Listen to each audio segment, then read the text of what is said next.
Welcome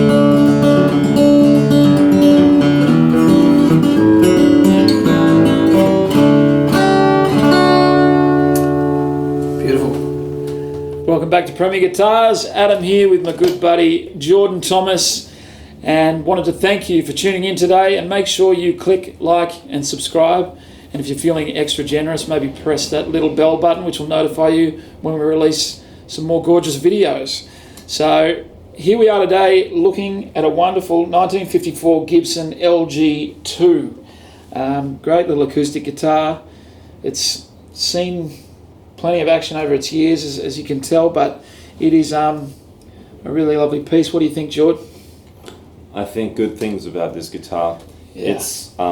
It's a surprisingly sweet sounding instrument. It's X-braced old Gibson that has been played and loved and taken care of for a long time. Mm-hmm. And these things are getting quite collectible. When they were designed, they were designed basically as a student model. Mm-hmm. LG actually standing for learner's guitar. Oh, right. Okay. Which is a dramatic understatement to what this thing actually is when you think about it.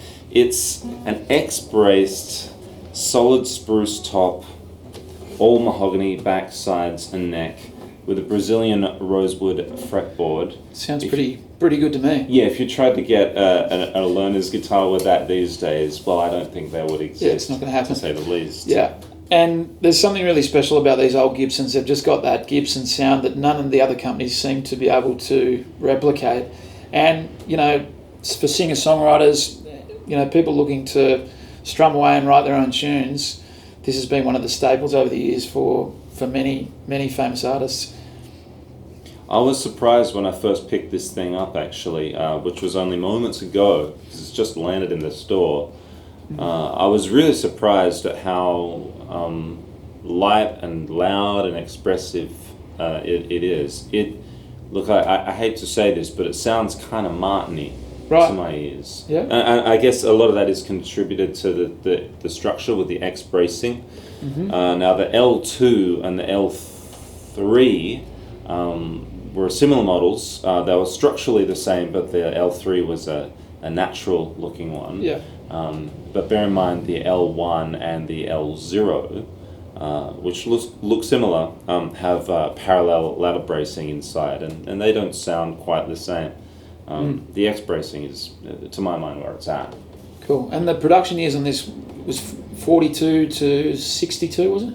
Yeah. Yeah. Yeah, pretty solid run. And then Gibson have still made other versions of it over the years, but only sporadically. Yeah. Yeah. Every now and then one will come out, but this is the OG.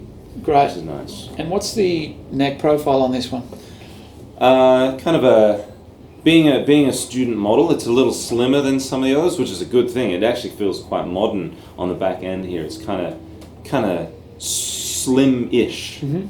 Yeah, it's a medium C erring on a little bit slimmer, and then of course a 12-inch radius on the fretboard there. So it's pretty easy to get around. And the guitar has a few flaws, but adds to its appeal in our opinion. But it's had a few cracks and repairs and things done to it. Yeah, I mean, as far as old guitars go, this has had the minimum done to it. We chucked a black light on before, and we'll show you some of that later. But there's it doesn't look like it's ever had a neck reset. There's no evidence of re-gluing or rejoining there. That's held up for all this time. The bridge looks to have stayed put, and there's a few cracks in the top that have at some stage been professionally repaired, and they're barely detectable and only really noticeable under a black light, which you'll see pretty soon. That's great. All right, here we go with the black light. Just having a bit of a look at the top on this one, and we can see the repair job that's been done here on the treble side, just down alongside the pick guard there. You can see the glue very clearly with the black light, and looking at the rest of the top we can see some scratches and pick from the pick, but no other real cracks on top. If we flip over. Having a look at the back here. Okay, if we have a look down here, there's quite an obvious repair there. As you can see, the glue shows up very easily. Another one here, another one up here. Let's have a bit of a scout around, see if we can see anything else. I think that might just be a scratch, a bit of a nick. We can have a look up here at the heel. And this looks to be unaffected. So, as Jordan mentioned, probably hasn't had a neck reset.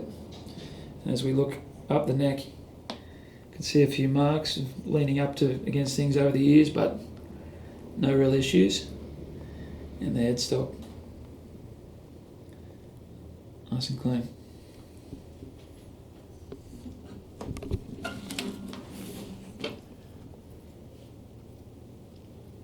Everything checks out on the front.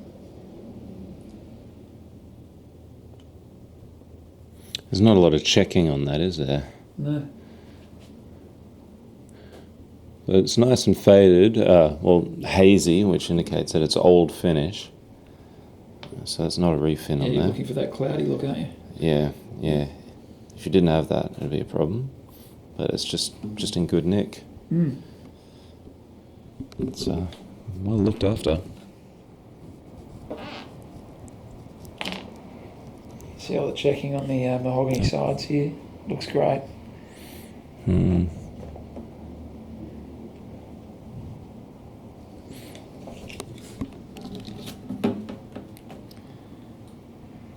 Same deal here. A couple of scratches and nicks, but nothing structural.